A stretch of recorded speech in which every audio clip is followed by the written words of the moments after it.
sa buong pagpalang umaga sa ating lahat sa pangalan ng ating Panginoon. Purihin ang Panginoon, mga kapatid. Nais namin maghayag ng salita ng Diyos dito sa siyudad ng Baguio. And we want to give the highest praise, glory, and honor to our Lord Jesus Christ. Agyaman tayo kinapo Diyos, kakabsat, kanasaludat tayo. Kanagyaman tayo kinapo Diyos. Ngayon sunat, ikanay, nagbanbantay ka na tayo. Isunat, ibang protection ka na tayo. Hindi dahil ito yung pandemic. Iso nga pagpasensyahan yun kuman kakabsat. Si basit karirimi. Kaya't nilang ay waragawag, tiki na imbag ni Apo Diyos. Iti tumunggal, may isa ka na tayo. Kasakbay nga, iwaragawag mi. Kanibingay mi, tinaimbag na sa una. Kaya't ni Pai kang absat. Nga kantaan ni Suna. Kani nga to, tinagan na. So nga absat, lungatan tayo kumadag iti puso tayo. Ken panagdangag tayo. Iti sasao ni Apo Diyos. Isuna lang, timay nga to tatangabigat. In the name of Jesus.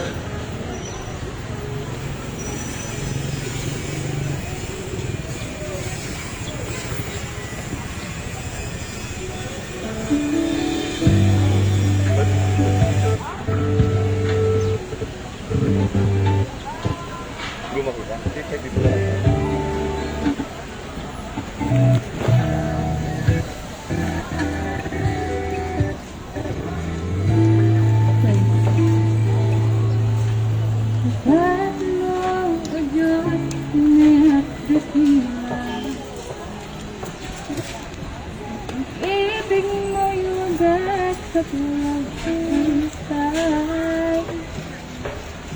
Aming buhay,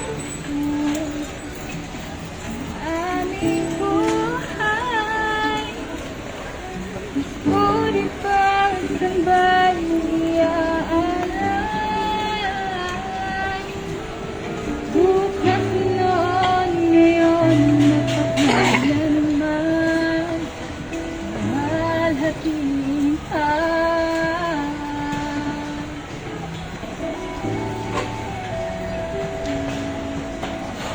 Pagpapatan mo, O Diyos, tunay at dakila. Ang pag-ibig mo'y wagas at walang kapansay. Aming puso, aming buhay, papurit pagsambay iaalay. Bukas noon, ngayon mapapahalaman, luwalhatiin ka.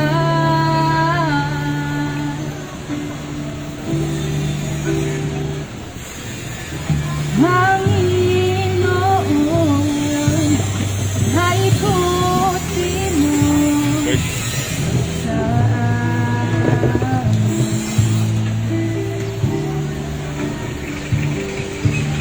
ikaw lamang ang langit mo tatambahin.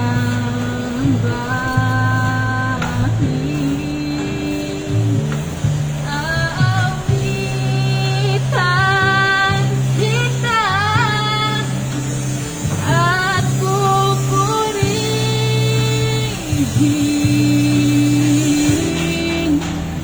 Panginoon. Kay puti mo sa amin.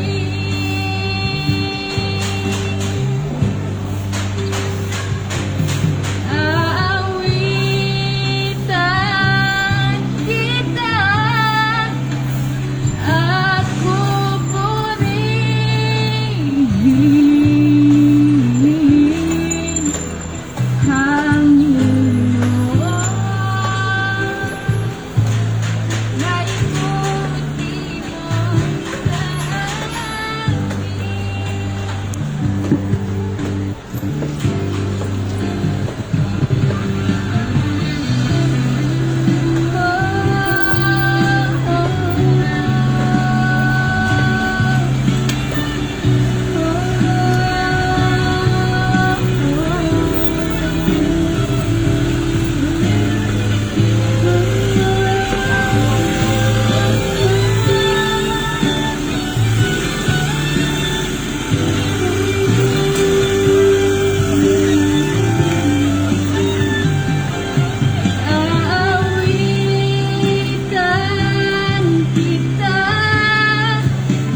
hatiha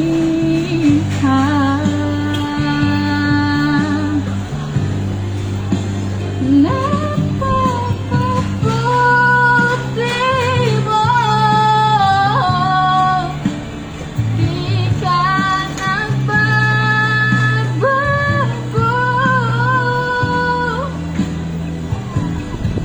Noon ngayon ay lahat naman ang buhay ko'y tapat.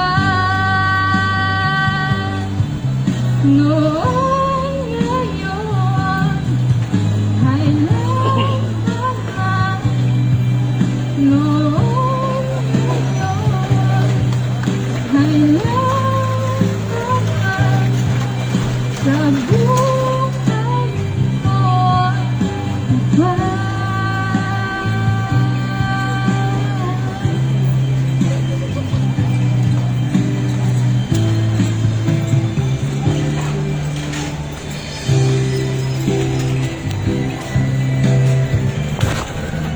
Galing ito yung ulat ng i-play the instrumental na. But know that the sound ko yung habang sa akin. Okay, amantan ka na po Diyos kakabsat. Kinaimbag na tumunggal may isa. Kat manan. Kaya't may ngay waragawag kakabsat. Ti asi ni Apo Diyos kanti ayat natin tumunggal may isa. Kakayat kumarod na may kararag tumunggal may isa kada kayo kakabsat. Kani Apo Diyos timangtet ti kanayod nga proteksyon. Iti tumunggal may isa. Heavenly Father, we glorify and we praise your holy name. Father, we come at your throne of grace, proclaiming your glory, because you deserve all the highest praise, glory, and honor.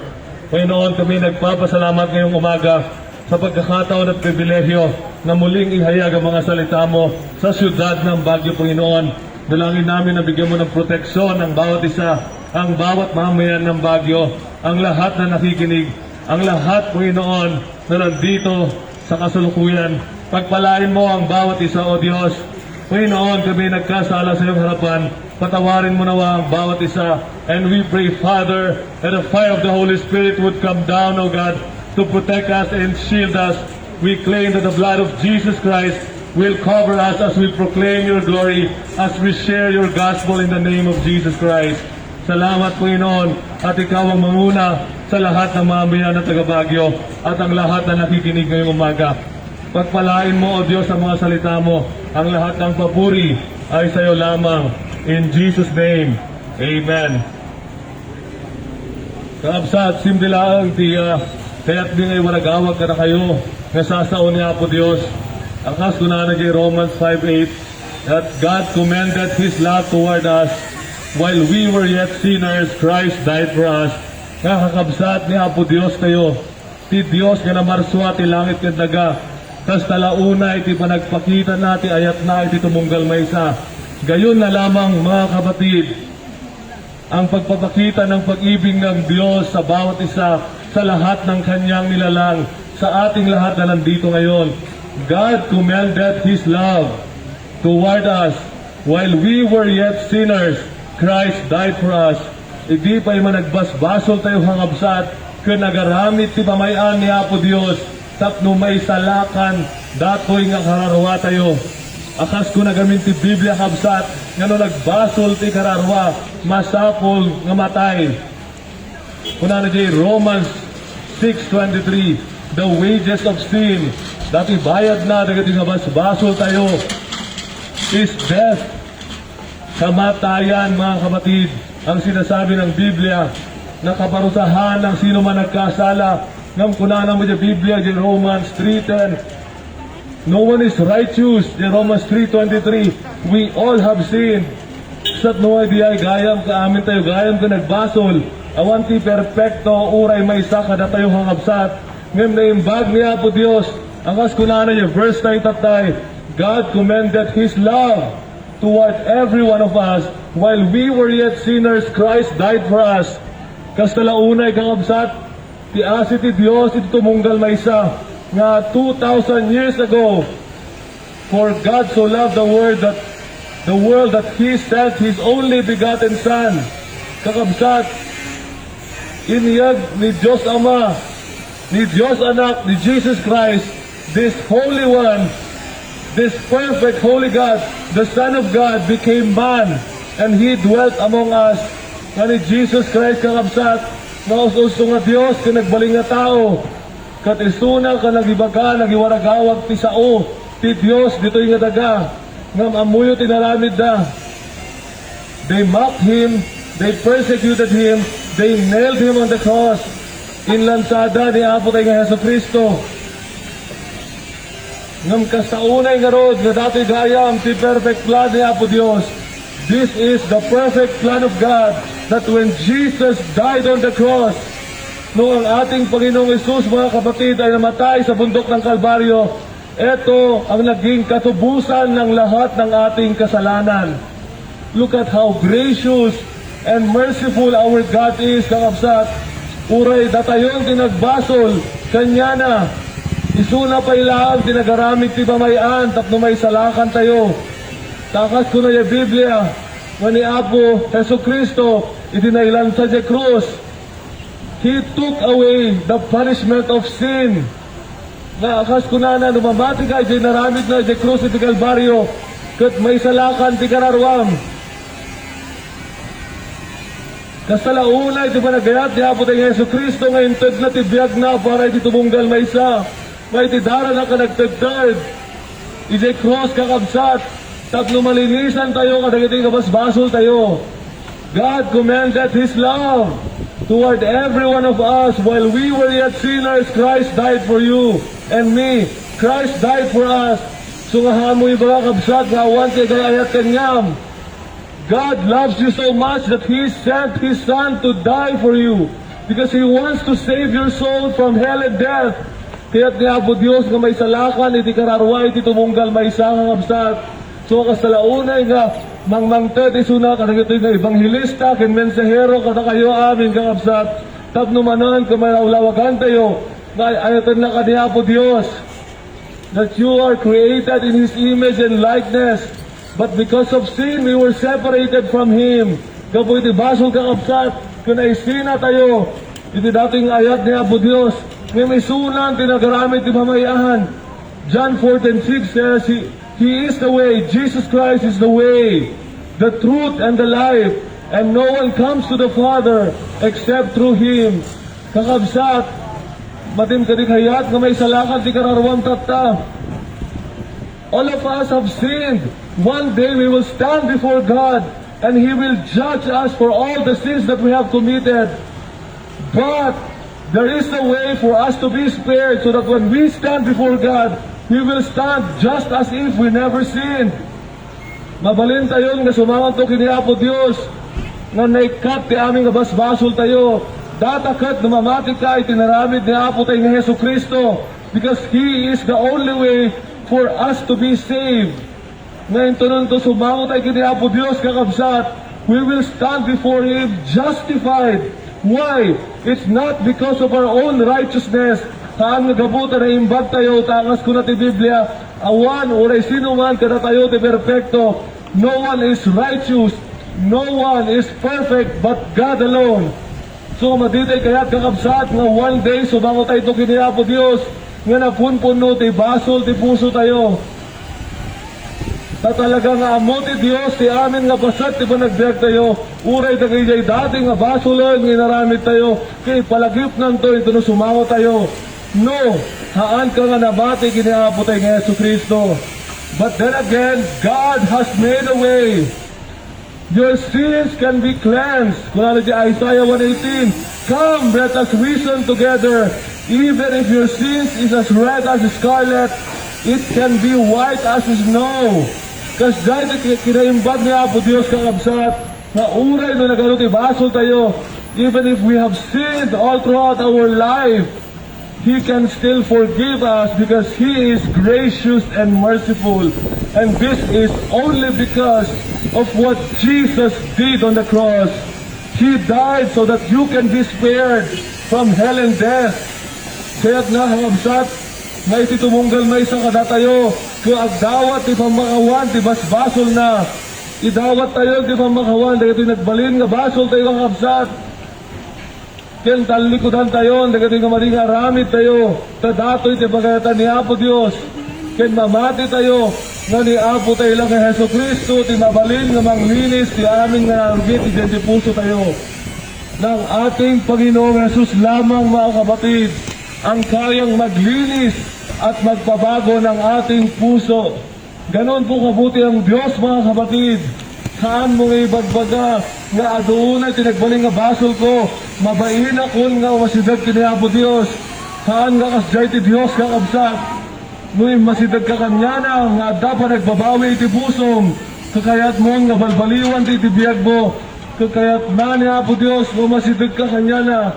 And if anyone would come unto me, I will in no wise cast out. Kuna na, madik, haan ko sula nga paikatan, kaaraku pag isuna, pakawalag, tibasol na ako na ni Apo Diyos kaabsat. We love you and Jesus loves you, that's why we are here. Awang kabitoy kakabsat, nga dumawat, iuran niya nga pirak, pinukwarta, di kaya't milang kakabsat, kumailawlawag kanya tayo amin, iti ayat ni Apo Diyos. Nga hantay ko mga mapukpukawan, tinamnama, uray pa'y nagado, ti problema, tilubong tayo tata. Mukitaan nyo din Facebook yung hapsat. Arata nga natay ni Gastoy, nagsakit ni Gastoy. At ang problema ni Gastoy, puro lang ang problema, di makikita tayo. Puray di social media tayo. But do not forget, God said in Matthew 11:28, come unto me if you are heavily laden, and I will give you rest. Kinilang Apo Diyos kakabsat na makita tayo ti kapya. He can give us peace, kapayapaan na hindi maibigay ng mundong ito. Kaya tumarod nga, share kanya yung kabsat, noon niya mo tinagbaling nga biyak ko, kano apay ang iwarwaragawag kami, tisasaw ni Apo Diyos. Kakabsat ka tagabagyo, tinambagay, nabayag nga panahon, kahanak mga namati iti Diyos. Tasyak kamay sa nga biologist, I am a science enthusiast. At the age of 30, I thought I got everything in life. I was able to finish my bachelor's degree in biology, my master's degree, magna cum laude, and my doctorate degree in biology, magna cum laude. I thought this is the meaning of life, to become successful. Ngayon, madating may isang missing part in the life ko. I want to matik kini Apo Diyos. Kat may isang arod na Sunday, I can never forget the date, June 4, 2017. It is more than 4 years ago, but it is as clear as yesterday when I heard God spoke to me, saying that everything I had in life is meaningless. Mga kuti boses ti Diyos kapsat, angas kunana kaniyak, awan jerbina aming ganalbasa iti biyag mo, gaminhaan na klaba mo. Iti buton ko, dahil nga nanggag ko, boses ka nagparinto mga kapsat, iti sango ti kapilyami, ka nagkarkararagak, kain pakita ti Diyos ni may isang vision. Impakita na kakapsat iti biyag ko, nga lapon puno ti basol. Uray gayam, naging basol nga induldulin ko iti sabaling nga tao. Kat amo ni Apo Diyos. He showed me that I am addicted with pornography, and that for 15 long years, I've been watching daily, almost daily, with pornography. Gas talauna iti kinaadik ko, tato yung bading nga mawilbuya. Impakita ba iti Diyos, nga narugit iti pusok, nga managgurgura, nga matitirumrumuar, tinubig ko, puro dakas. Impakita ba iti Diyos, nga nalastuga. Impakita ba iti Diyos, nga managbarbartaga, ken managsigarilyo, ken amin nga basbasol ko. Kukunak, iti nakita iti biyag ko. Ijay nga vision nga impakita na. Awan gayam ti maidulin ko iti sama ti Diyos. And I'm also telling you the same message right now. Please, we cannot hide anything from God. One day we will stand before Him in judgment. At anto ko na di Revelations 20, nabasahan niyo sa Bible kakabsat.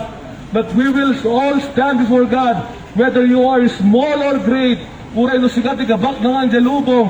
Uray sikat pinakamaka-influensya iti lubong. Uray sikan pinakanalaing iti lubong. Sumango kanto kini Apo Diyos. Kinahaan mo may pagpanakal. Datang ay aramid mo kinaimbag iti biyag mo.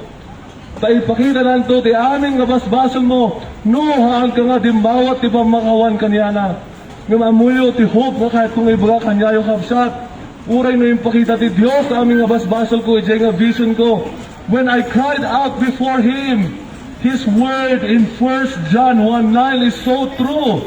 He says in His Word, if you confess your sins, He is faithful and just to forgive you from all of your sins and to cleanse you from all unrighteousness. Nariknak adi kakabsat, idi nagsamid ak idi kararagin, dawat ko di ba makawan ti aming nabasbasol kung ngayon pakita na kaniya, nariknak ti sabsabaling ayat. I felt a different kind of love, a different kind of mercy, and I felt His blood wash my heart. Nariknak kakabsat, nga pinunas ti Diyos, ti aming nabasbasol ko, I was forgiven, even if I was so filthy. Uray no nagrugit, unay, ka nagmadi, tinagbaling nga biyag ko, iti sangon na kakabsat, iti timawat ak ti pamakawan, kat pinakawanlak na Apo Diyos, kan inlawlawag na, ti rason do apay nga napangawanak, gamin ni Apo nga Heso Kristo, isuna ko na ilan sa krus, ka inaklon nan ti basol ko, nga ititimawat ak pamakawan, ken namati kanyana, kakastang arod nga binalbaliwan na ti biyag ko. Ang kaskunan na si 2 Corinthians 5:17, if any man be in Christ, no daman ti siya sino kadatayo kini Kristo Jesus, all things are passed away, nagiti dating abasol tayon kamapukaw, and behold, all things are become new. You will become a new creation in Christ. Amuyo kabsat, edi malpas dajay nga encounter ko bidi Apo Dios, nga nakita kagiti basol ko, kanindawat ko pang makawan, kat nariknak ti panagpunas na ti basol ko, sinukatan nan ti puso, the 15 years of addiction in pornography was destroyed in an instant. Agrugi, edi dajay nga June 4, 2017, until this present day, I have never watched another pornographic video. Praise the Lord. I have never drunk another alcoholic drink. Praise the Lord. I have never smoked again. Praise the Lord. Kaya amin pa yung nasabaling nga addiction ko. Uray dato'y rugit ti pusok, madi nga may sausawang ti bibig ko. Kaya nanyapay ta nga madi, nga ugalik kap, dinestroyan niya po Diyos, pinunasan nan, pinagbalin na po nga kabarbaro nga pinaraswa ay tinagan na. Iso nga no napakawanlak niya po Diyos kapsat. Uray no adot, inaramit ko nga madi, tibiyag ko, ang mukmat nga kaya nang aramidon dato, iti tumunggal may sa. Masapol tayo lang nga umasidag, kinagpakumbabang hapsat. Nais ng Panginoon na tayo ay lumapit sa Kanya, na may kapakumbabaang loob, at aminin natin na tayo ay nagkasala sa Kanya. We must confess our sins. Aminin natin na wala tayo magagawa sa buhay kung wala ang Diyos, kung wala ang ginawa ng ating Panginoong Hesus. Kaya kailangan nating i-recognize, mga kapatid, na tayo ay walang-wala kung walang Diyos sa ating buhay. But if you have God in your life, you will have a victorious life. He promised in Hebrews 13:5 that He will never leave you nor forsake you. Uray noan niya nga parikot ibiyag mo kabsat, no daman ti saksakitam data, problema ti familia, problema ti eskwela, problema nga uray niya nga problema. Kat nga po Diyos, itinaga ni Kristo Jesus, ti mangtag ti solusyon, iti data nga problema.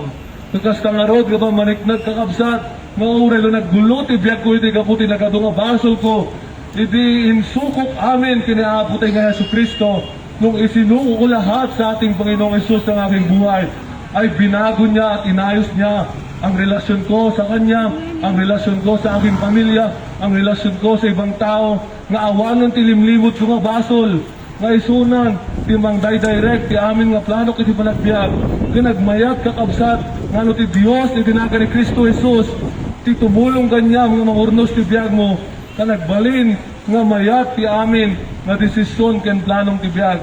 Kauray no adut ta nga parikot, adut ta nga problema, adut ta nga discouragement, at daisuna nga mangingato kada tayo, at daisuna nga tumulong kada tayo, at daisuna nga mangpapigsa kada tayo, tapno nga kanayon nga danamnamay ti biag tayo. Anya baka di tinamnama tayo dati nga biag, makastoy mat nga matay tayo tumot lang. Kunana di John 14:1-3, in my Father's house are many mansions. In my Father's house are many mansions, kunana ni Jesus Christ. If it were not so, I would not have told you. I go to prepare a place for you. And if I go to prepare a place for you, I will come again, so that I will receive you, so that where I am, there too shall you be. Nagmayat ha na habsat, akas ko na niya po Diyos, at dati ready na nga mansyon para katatayo nga namati kanya na nga haan nga malpas amin nga banag ditoy nga physical nga biyag. Because we know that life is so short. Di may isang kadwak iti opisina, nagubing pa iti asawa nang tinamaan ti COVID. Iti insublida abon. Awanan, kas day lang kabaspas ti biyag kapsat. From thus we came and thus we return. Agsublita iti daga. But where is the meaning of life? The meaning of life is that you have a soul. Kunana di Mark 8:36, for what shall it profit you if you gain everything in this world and you will lose your own soul? Di talaga nga si kakadi kararwam kabsat nga uray numatay data physical nga bagim. Dati kararwam dati pag naadan nangag nalayon, duwala ang timabaling nga babanan dati nga kararwam kabsat. Akas kuna itinasantuan nga sasaw ni Apo Dios. Nuhang ka nga na mati kinapo tayo ng Yesu Kristo, kinakanakadawat di bang makawan, iti impyerno ken panagtutuok, iti agnanayon, ti masagrap mo. Kasayang tinagbaling nga biyag mo ti lubong, nuti papanam tumot lang kapsat ko di impyerno. Nga makas ko na nga ro, Diyos ni Apo Diyos tatay, God commended His love toward us. While we were yet sinners, Christ died for us. Manatay ni Apo tayo ng Yesu Kristo, tapnohaan kan nga apan di impyerno. Madina kayat nga uray maysa kada tayo kapsat kaapan di impyerno.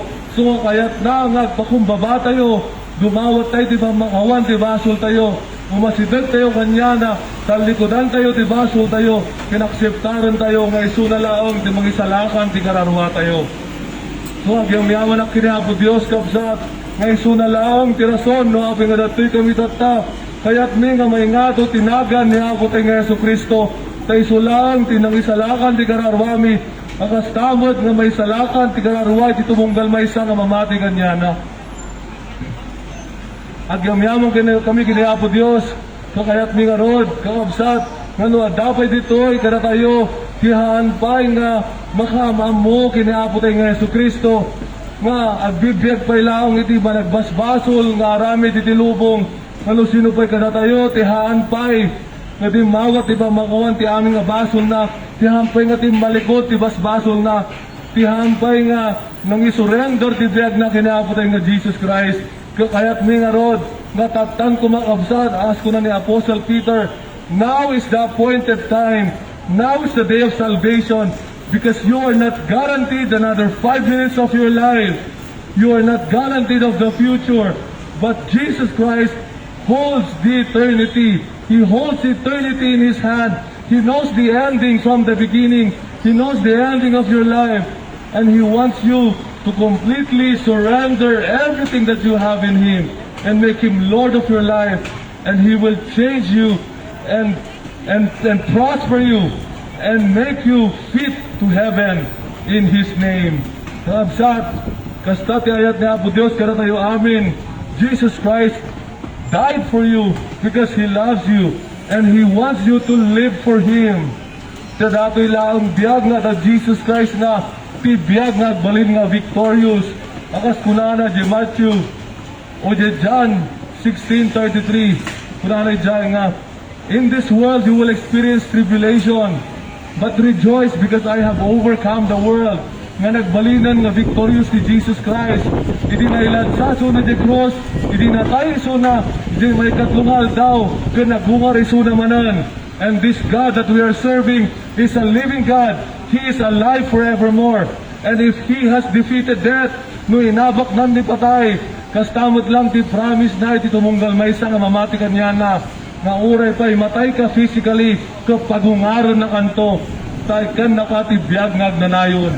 Nagpinta sa na yung habsat, data nga offer na tumunggal may isa, nga biyag nga agnanayon, nga haan ka nga danag nga biyag mo, uray nyaman pa'y ti mapasamak ti nga physical nga biyag, no, dati Jesus iti biyag mo, pabiyagin na kanto, ka nagbiyag kanto, kadway sunay, iti biyag nga agnanayon. Iti lugar, kunana, jay Revelations 21, behold, ni John, I see a new heaven and a new earth. At dati aramidan ni Apo Dios nga bago nga langit ken kabarbaro nga daga kapag nadanto dagitoy anak na nga namati kanyana kay ito nga kadwa ta ito isuna iti biyag nga agnanayon nga kaskunana pa iti Revelations 21 nga awanan ti saksakit, awanan ti sangsangit, awanan ti problema ken awanan ti patay. Agyaman tayo kini Apo Dios kakabsat kaya kumamad nga amin tayo ito'y kumay salakan itinaga ni Kristo Jesus. Haan kakabsat nga pastor, wino ministro, wino pati, wino religion, parse, ti makaisalakan ka na tayo. Nga may apo tayo nga Yesu Kristo lang. So kakabsat, we need to have a deep and a personal relationship with God only through His Son, Jesus Christ. I love you, City of Baguio. Jesus Christ loves you. Kat makikararag at karod kakabsat, kat numarig natin tinasantuan nga Espiritu, nga awagan na tayo magsubli kanyanan, ka umasidig tayon, katatan ko mga may salakan, ti kararwa tayo. Amami nga Diyos, agyang mayaman kami, salamat Panginoon muli sa pagkakataon at pribilehyo na iyong pinagkaloob upang maihayag ang mga salita mo na tunay na tapat at totoo ang lahat ng salita mo, O Diyos. Salamat, Panginoon, sa ginawa mo na pagliligtas sa aming kaluluwa. Panginoong Hesus, naniniwala kami na Ikaw ay Diyos, Ikaw ay anak ng Diyos na nagkatawang tao, na Ikaw lamang ang makatutubos ng lahat ng aming kasalanan. Panginoon, kami ay lumalapit na may kababaang loob sa iyong paanan.